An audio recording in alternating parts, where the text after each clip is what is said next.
안녕하십니까. 부동산 전문세무사 유찬영입니다. 이번 영상에서는 일상생활에서 일어나는 일 중에 좀 가벼운 얘기를 좀 다뤄보려고 합니다. 흔히들 결혼을 하면 많은 돈이 필요하잖아요. 집을 얻어야 되고 뭐 살림살이도 마련해야 되고요. 근데 이런 돈을 대부분 이 축의금으로 이제 가지고 준비를 하는데 이 축의금이 이게 증여에 해당되는 것이냐 하는 건데요. 최근에 어떤 분이 축의금에 대해서 증여세를 과세해가지고 그 부분에 대해서 이게 증여세 과세하는 것은 이거는 잘못됐다 해가지고 소송을 냈는데요. 그 결과를 보면서 제가 이 사례에 대한 전반적인 내용들을 한번 설명드려볼까 합니다. 그냥 상식적으로 알아두시면 좋을 것 같아서 한번 마련해 봤습니다. 여기 나와 있는 사례는 이게 지금 아들의 결혼식이 있어서 축의금을 이제 쫙 받았습니다. 그래서 이걸로 이제 뭐 비용을 다 쓰고 그날 당의 비용을 쓰고 이제 잔액을 이제 그 아들하고 며느리는 이제 신혼여행을 가니까 그 아버지가 그 잔액을 다 받아가지고 다 정리한 다음에 그 돈을 아버지 통장에 넣었습니다. 아버지 통장에 넣어놨다가 자녀가 이제 신혼여행 갔다 와서 정신 차리고 이제 뭔가 이제 가정생활을 해야 되니까 며칠 안 돼서 그 돈을 이제 아들 계좌에다가 이렇게 넣어줬어요. 그랬는데 이 부분에 대해서 세무서에서 뭐 자금 출처 조사를 하다가 아버지 계좌에서 아들 계좌로 돈이 들어온 걸 보고 이거는 증여 아니냐 그래서 증여세 과세를 해버렸어요. 그러니까 아들이 그거는 결혼식 축의금으로 받은 거를 자기 통장에 넣어야 되는데 이거 아버지 통장에 넣어놨다가 내가 받은 건데 이게 왜 증여냐? 축의금은 증여가 아니지 않느냐? 이거 축의금은 증여세 과세하는 거냐? 이제 이렇게 이제 소송을 낸 거죠. 그래서 그러면 과연 이 축의금은 누구 거냐? 이게 아버지 거냐, 아들 거냐 하는 거예요. 예. 그리고 이게 아버지 거든 아들 거든 이렇게 축의금을 받는 거는 돈을 무상으로 받는 거니까 이렇게 받는 것에 대해서는 증여세 과세 안 하는 거냐? 뭐 이런 내용이거든요. 자, 그래서 하나하나씩 한번 보겠습니다. 첫 번째로 하객이 축의금을 내는 행위, 즉 축의금을 받잖아요. 그 받는 것은 증여냐 아니냐는 거죠. 세법은 건 당연히 증여라고 보고 있어요. 증여긴 하지만 증여세를 비과세하겠다는 거예요. 일정한 요건을 충족하면 그건 비과세하겠다는 겁니다. 증여가 아닌 게 아니죠. 무상으로 주는 거니까 당연히 증여죠. 예, 그래서 물론 축의금 내고 보통 뭐 밥을 먹는다든지 뭐 선물을 받아간다든지 이러니까 증여가 아니라고 생각할 수 있을지 모르겠지만 어쨌든 받는 행위는 증여입니다. 그래서 증여인데 세법에 모든 걸 다 증여로 할 수 없으니까 이 비과세 규정을 두고 있어요. 증여세 비과세 규정을. 그 법에 요거는 이제 법에 나와 있는 건데 법에는 사회통념상 인정되는 이렇게 돼 있어요. 사회통념상. 그러니까 일반적인 상식에 비추어서 인정되는 이게 이재용 구호급품 치료비, 피부양자 생활비, 교육비 뭐 이런 것들은 비과세하겠다는 겁니다. 전제 조건이 사회통념상 인정되는, 그러니까 상식적으로 인정된다는 거죠. 누구나 다 그런 상황이면 그 정도는 하는, 뭐 이 정도는 인정된다는 얘기예요. 그래서 여기 그 유상은 대통령령으로 정하는 것이라고 해서 대통령령으로 가보니까 기념품 축하금 부의금이죠. 이거는 뭐 장례식이고 결혼식일 것 같은데요. 결혼식이나 뭐 또는 뭐 환갑잔치, 뭐 고위잔치 뭐 이런 거겠죠. 축하금. 이와 유사한 금품으로서 통상 필요하다고 인정되는 금품, 또 혼수용품으로서 통상 필요하다고 인정되는 금품, 이거는 비과세한다는 거죠. 이거를 사회통념상 인정되는 걸로 한다. 그런데 이것도 도대체 통상 필요하다고 인정되는 게 뭐냐 도대체. 이게 딱 뭔가 규정돼서 누구나 다 이걸로 여기 들어와서 세법에 적용하면 딱딱 갈라지면 되는데 그게 아니고 이건 선언적 의미잖아요. 통상 필요하다고 인정되는 것. 예.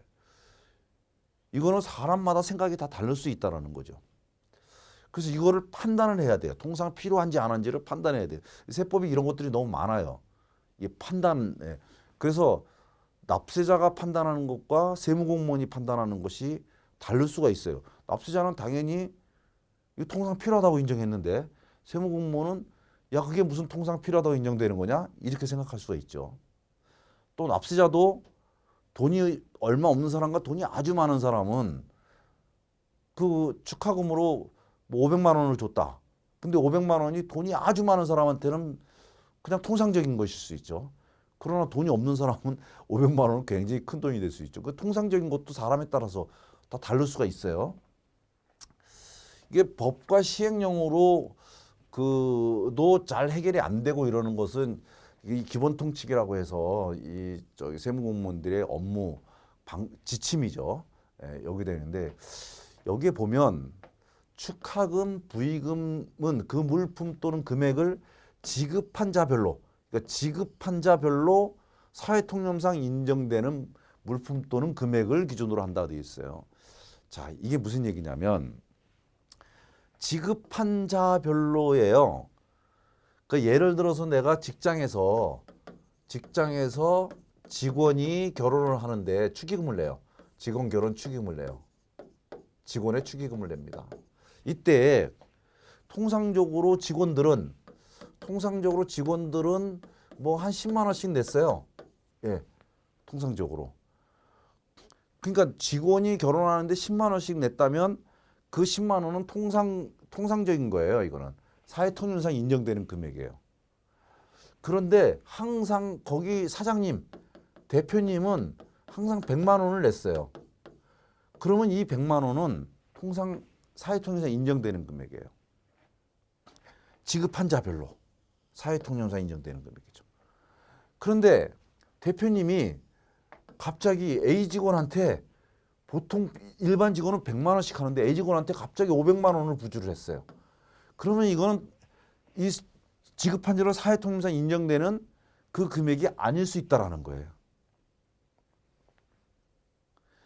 그래서 같은 이게 그 100만 원이 직원이 10만 원씩 하다가 갑자기 100만 원 했다면 이건 통상 사회통념상 인정되는 금액이 아닐 수 있죠. 물론 아주 친해가지고 쟤는 나한테 너무 많은 이 뭐 도움을 줬다거나 나는 꼭 100만 원을 해야 돼. 뭐 이런 경우도 있겠지만 이 사회통념상 인정되는 금액은 지급한 자별로 이렇게 따진다고 돼 있습니다. 그러니까 어떤 사람은 10만 원 내는 게 사회통념상 인정되는 거고 어떤 사람은 100만 원 내는 게 사회통념상 인정될 수 있다라는 겁니다. 또 한 가지 이 혼수용품인데요. 혼수용품을 부모가 자녀한테 혼수용품 사라고 돈을 줬어요. 근데 그 혼수용품으로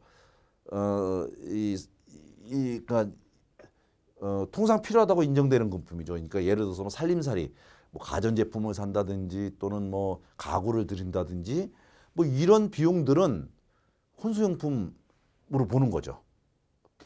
그러니까 이런 혼수용품은 증여세가 과세가 안 돼요. 그런데 이걸로 뭐 호화사치용품, 그러니까 예를 들어서 뭐 시계를 산다든지 반지를 사준다든지 또는 주택이나 차량 등을 산다든지 이런 것들은 이 통상 필요하다고 인정되는 금품에 해당되지 않는다는 겁니다.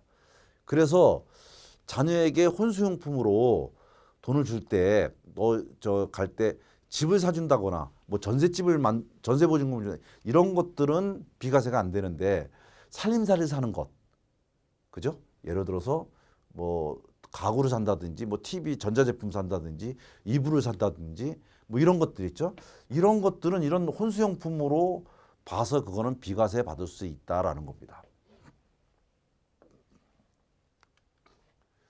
그러면 도대체 지급한 자별로 사회통념상 인정되는 금액이라는데 도대체 얼마를 인정해 주는 거냐인데 한 20년 전인가요? 하여간 좀 꽤 오래된 시절에는 사회통념상 인정되는 금액을 20만 원이라고 본 적도 있었어요. 세법에서요.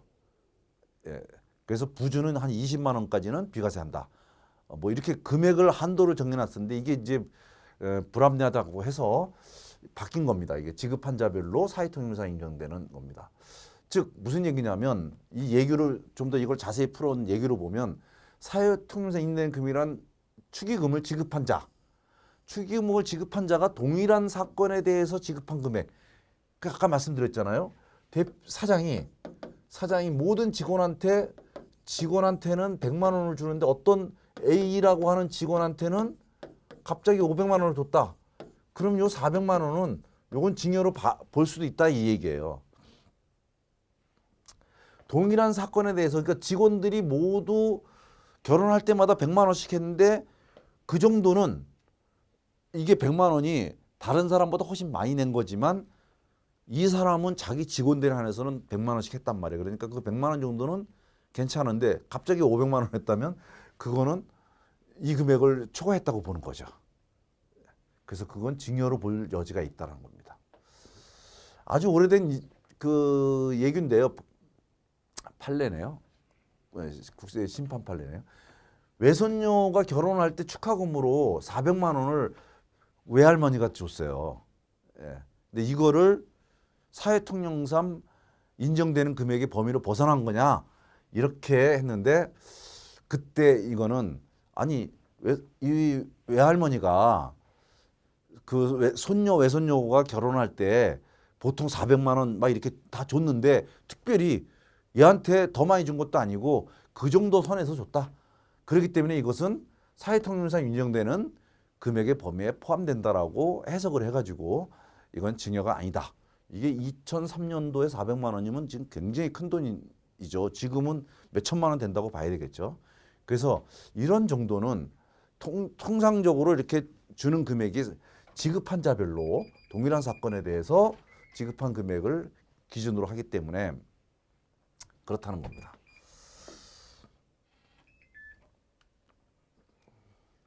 자, 그러면 축의금의 주인은 누구일까? 축의금의 주인은 누구일까?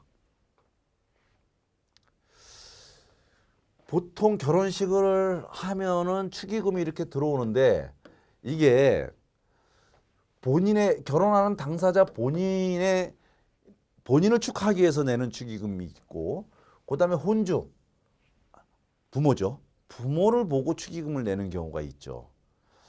그래서 사회통념상 이런 축의금이라고 하는 것은 축의금이라고 하는 것은 그 상부상조가 우선이죠. 그러니까 혼주의 상주상조가 우선이고요. 그 다음에 이런 상부상조의 개념과 그 다음에 결혼 당사자에 대한 축하의 성격 두 가지를 다 띄고 있는데 일반적으로 이렇게 됐을 경우에는 상부상조와 축하의 그 하객에 따라서 귀속이 달라진다는 거죠. 그러니까 혼주를 보고 한 거는 혼주에게 들어온 거고 결혼 당사자 본인을 보고 축하금으로 낸 건 결혼 당사자의 그 귀속되는 거로 본다는 겁니다. 그런데 이 과세관청이 이 결혼 축의금의 성격을 대부분이 혼주의 축하객이기 때문에 이 축의금은 그 혼주에게 기속되는 것이 일반적이다 이렇게 얘기를 하고 있어요. 합리적이다. 그 얘기는 뭐냐면 자, 이 결혼 축의금으로 들어온 이 축의금은 혼주 즉 부모에게 귀속된다라고 보는 것이 일반적이다. 그런데 만약에 이것이 결혼 당사자인 본인의 것이라고 주장하려면 본인이 이것은 나를 축하하려고 하는 사람들이 나에게 준 돈이라는 것을 입증해라. 그 입증을 못한다면 이건 혼주에게 기속된 거로 보는 것이 합리적이다라고 얘기하는 겁니다. 이게. 그러니까 결혼 축의금을 결혼 당사자가 이거는 결혼 축의금은 다 내 거 아닙니까? 라고 주장할 수 없다라는 얘기예요. 과세관청은 축의금은 혼주에게 들어오는 것을 일반적으로 혼주에게 귀속되는 것이라고 보고 있겠다. 그러니까 이거는 혼주 거라는 거예요. 근데 만약에 네가 이거는 혼주 게 아니고 내 겁니다라고 주장하려면 그 돈을 낸 축의금을 낸 그 하객들이 너의 친구들, 너를 보고 너를 축하하기 위해서 냈다라고 하는 것을 네가 입증하라는 거예요. 그러니까 결혼 당사자의 친구 등으로부터 받은 축의금은 결혼 당사자에 귀속된다고 볼 수 있다라고 돼 있어요. 예. 그러면 결혼 당사자에게 직접 건네진 것이라고 볼 부분을 제외한 나머지는 전액 혼주에게 귀속된다고 보면 상당하다라고 고등법원에서도 이렇게 얘기를 했어요. 그러니까 축의금은 본인의 것이 아니고 혼주, 부모의 것이다. 그게 원칙이다. 그러나 여기 내 것도 있어요. 그러면 내 것을 본인이 입증해야 돼요. 그렇지 않으면 다 혼주에게 귀속된다라고 볼 수밖에 없다라는 겁니다. 그래서 결혼 축의금을 자금 출처로 뭐 집을 사는데 자금 출처로 되려면 이 결혼 축의금이 나를 축하하기 위해서 온 사람들이 낸 축의금이라는 것을 입증하지 않고서는 결국 혼주의 축의금에 귀속되니까 혼주로부터 돌려받은 증여에 해당된다는 것입니다. 다시 좀 더 그러면 이렇게 부모가 관리하다 넘겨주는 경우 지금 이 사건이었죠. 원래 사건. 그런 경우에는 첫째로 축의금으로 받은 돈이 맞는지 네, 이 돈이 그러니까 부모가 이렇게 자녀한테 넘겨준 거잖아요. 이거 왜 이러지? 네. 부모가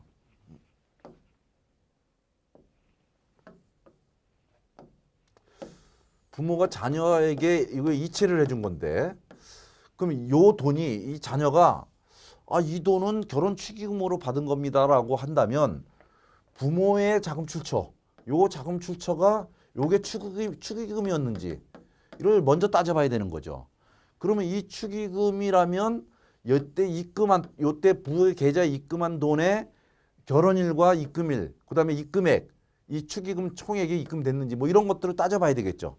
그래서 축의금이 이 부에게 들어온 돈이 그러니까 요렇게 자에게 이체된 돈의 원천을 따라가 보니까 이 축의금이다라고 하려면 이 축의금의 입금 내역이 결혼일과 입금일, 그다음에 입금액 이런 것들을 봐서 이게 축의금이 입금이 된 것인지 먼저 따져봐야 되죠. 그다음에 두 번째 이제 주인을 따져야 되겠죠. 축의금의 주인을. 예. 축의금의 주인이 누구냐는 거죠. 그건 결국 방명록을 볼 수밖에 없는 거죠. 그래서 방명록에 쭉 누가 얼마가 돼 있다면 여기다가 이게 부 건지 이게 자 건지 뭐 이런 것들을 다 따져봐야 되겠죠. 이렇게요. 그래서 직접 건네진 것이라고 볼 부분이 그래서 이걸 따져보라고 했는데 납세자가 방명록에 이게 아버지 거고 이게 내 거고 이게 엄마 거고 뭐 이런 걸 따져서 거기다 적어줘야 되는데 그거를 제출을 못한 거예요. 왜냐하면 다 부모님이고 그러겠죠. 본인 거는 친구들이 와갖고 자기 주머니에다 직접 다 넣어준 경우도 있을 거니까. 그래서 이게 명확하지 않아서 결국은 이거는 다 혼주에게 귀속됐다고 보고 이것은 혼주 것을 자녀한테 준 거기 때문에 이건 증여가 맞다라고 판결이 내려진 겁니다. 그래서 결혼 축의금을 자녀의 재산 증식하는데 자금 출처로 쓴다는 것은 사실은 증여세가 과세될 여지가 굉장히 많다. 예. 그러니까 증여세가 과세가 안 되려면 방명록에 축의금을 낸 사람의 그 사람별로 관계를 자의 친구라는 관계를 잘 써야만 되는 건데요.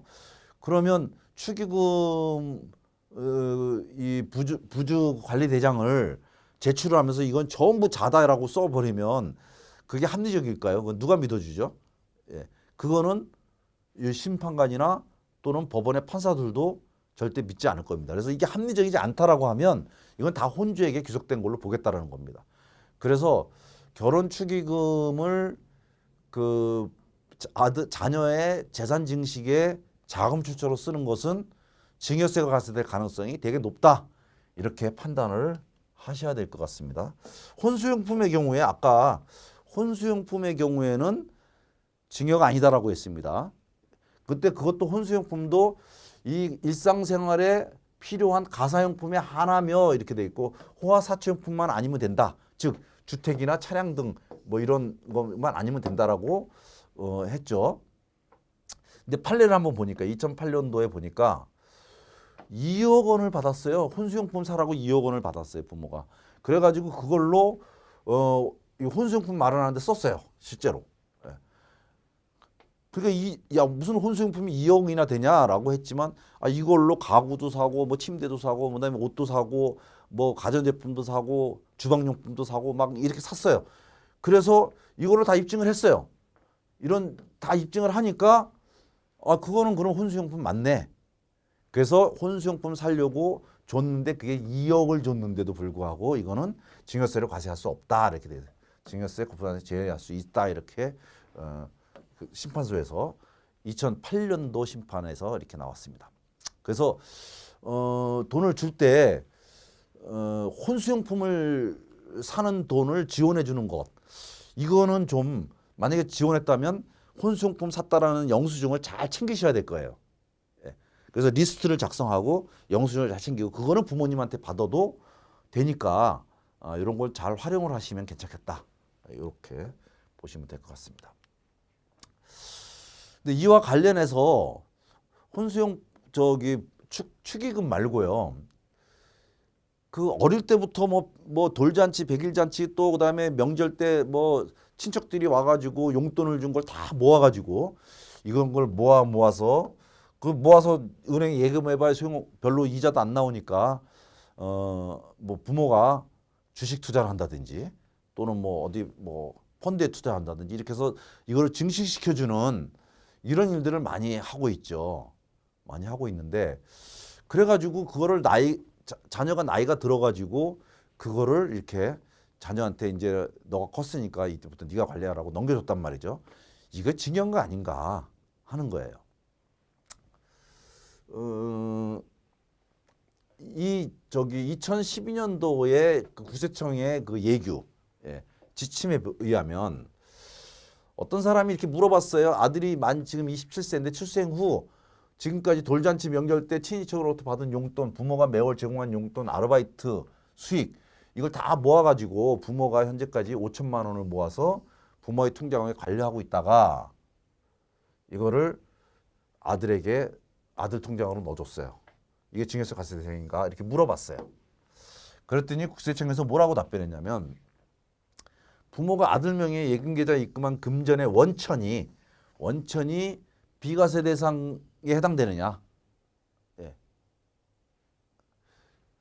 또는 아들 본인의 소득으로 형성된 금전인 것을 객관적으로 증빙해서 확인되는 것이냐 라는데 그게 아니라면 이거는 증여다라는 겁니다. 여기서 말하는 비과세 대상이라는 것은 아까 말씀드린 것처럼 축의금, 축하금 또는 그 일상생활에 필요한 생활용품 뭐 이런 것들이잖아요. 그런데 그런 것들은 다 썼으니까 안 되는 것이고 유일하게 남은 게 지금 축하금이에요. 축하금. 용돈을 모은 거는 당연히 그거는 증여죠. 이게 축하금은 일정 범위 내에서 축하금은 증여세 과세가 안 된다고 했잖아요. 일반적으로 사회통념상 용인되는. 그러면 결국 그 뭐 예를 들어 가지고 돌잔치, 백일잔치, 그다음에 뭐 입학 축하금, 뭐 이런 생일 축하금 뭐 이런 거 줄 수 있잖아요. 그러니까 그런 축하금으로 받은 것을 모아 가지고 됐다면 결국 이것을 만약에 증여세 과세되는 것으로서 이에 해당되는지는 구체적 사실을 확인해서 판단하라는데 증빙 서류가 없잖아요. 증빙 서류가 없으면 이걸 어떻게 입증을 해요? 그러니까 입증을 하려면 옛날부터 이렇게 저 100일 때 누구누구로부터 얼마 받았어 쭉 정리해 놓고 또 돌 때 정리해 놓고 뭐 이렇게 정리해 가지고 그런 장부도 쭉 있어도 이렇게 오면 모르겠지만 그렇지 않고 이게 입증이 안 된다면 이 축하금을 받은 것이 맞긴 하지만 입증 책임이 납세자한테 있기 때문에 입증이 안 되면 결국 증여세를 낼 수밖에 없다.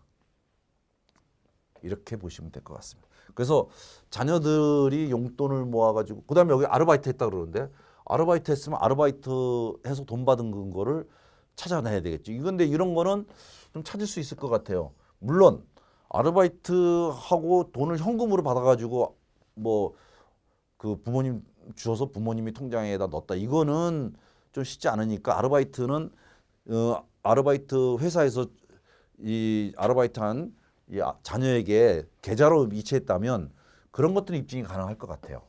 그런 거는 괜찮은데 이렇게 아주 오래전에 27년 전, 26년 전에 돌잔치, 생일잔치 뭐 이거 하면서 받은 돈을 그걸 어떻게 원천을 확인할까요? 이건 쉽지는 않을 것 같습니다. 근데 아르바이트 한 거는 되도록이면 계좌에서 계좌로 받아가지고 그거를 뭐 부모님 계좌로 쏴줘서 부모님이 관리했다. 이거는 입증이 될 것 같아요.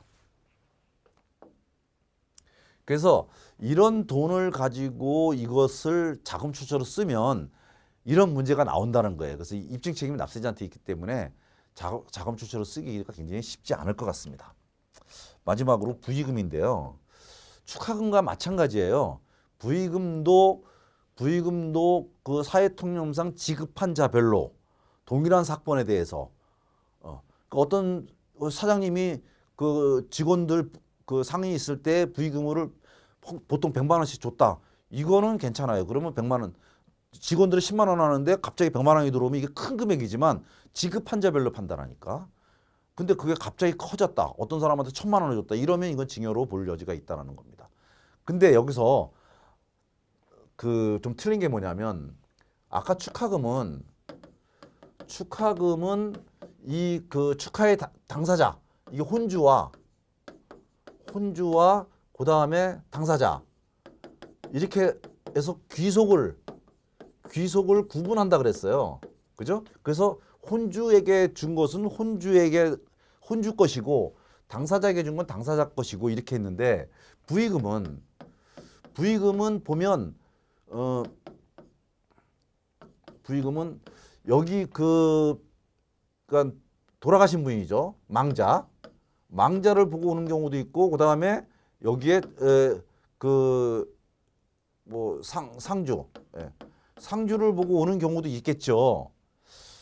그렇지만 이것을 망자를 보고 온 거는 망자 것이라고 본다면 이건 상속재산이 돼 버려요. 그러면 상속세를 내야 되잖아요. 그런데 이 부의금의 경우에는 부의금의 귀속은 피상속인에게 귀속되는 상속재산이 아니고 상속인이 문상객으로부터 증여받은 것으로 본다라고 했기 때문에 이것은 구분은 귀속은 망자에게 귀속되는 건 아니고 상주에게 귀속되는 것으로 본다. 그러니까 상속세 과세 대상은 아니다라고 이렇게 판단을 하시면 되겠습니다. 이번 영상에서는 그 축하금 또 뭐 용돈 모아서 만든 돈 또는 부의금의 귀속이 어떻게 되고 그다음에 이것에 대한 증여세 과세는 어떻게 되시는지 이런 것들을 좀 한번 살펴봤습니다. 일상생활에서 자주 일어나는 일이기 때문에 이 내용을 좀 아시고 판단을 하시면 좋겠습니다. 감사합니다.